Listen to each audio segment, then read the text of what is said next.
మనకి ఎంతవరకు జరిగింది మనకు తెలుసు.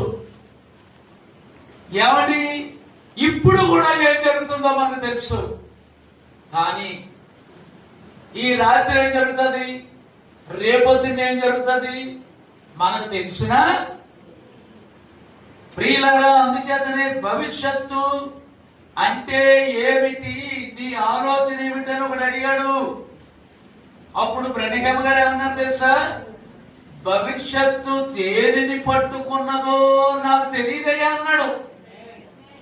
కానీ భవిష్యత్తు ఎవరు పట్టుకొని ఉన్నారో ఆ దేవుడు నాకు తెలుసు. భవిష్యత్తు దేనిని పట్టుకుందో నాకు తెలియదు, ఆ భవిష్యత్తు ఎవరో నాకు తెలియదు. కానీ భవిష్యత్తు ఎవరి దగ్గర ఉంది? మనల్ని పుట్టించినటువంటి దేవుడి దగ్గర ఉంది. కాబట్టి భవిష్యత్తును ఎవరు పట్టుకొని ఉన్నారో ఆ దేవుడు నాకు తెలియను. కాబట్టి ఆ దేవునితో నేను సహవాసమును కలిగి ఉంటే అదే చాలు. మరి దేవునితో సహవాసం చేస్తున్నామా మనం? నేను నెమ్మదిగా మాట్లాడుతున్నాను, నేను తొందరగా ఏర్పడలేదు, ఎక్స్ప్రెస్ రైలు బండిలాగా. నేను చెప్పినట్లకి మీరు మనము బైబిల్ స్టడీ లాగా వెళ్దాము. ప్రియులారా, ఎప్పుడైతే రాజు ఆ ప్రవక్త ఇశ్రాయేలు దేశంలోనే ఉన్నాడని కనుగొనెను,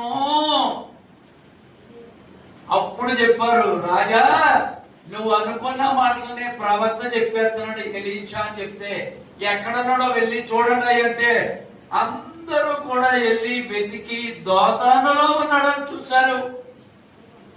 ప్రియులారా, ఆ ఎలీషా దగ్గర ఉన్నటువంటి సేవకుడు తెల్లవారుజామున పిల్లల కడే లేచేటప్పటికి ఏమున్నాయి?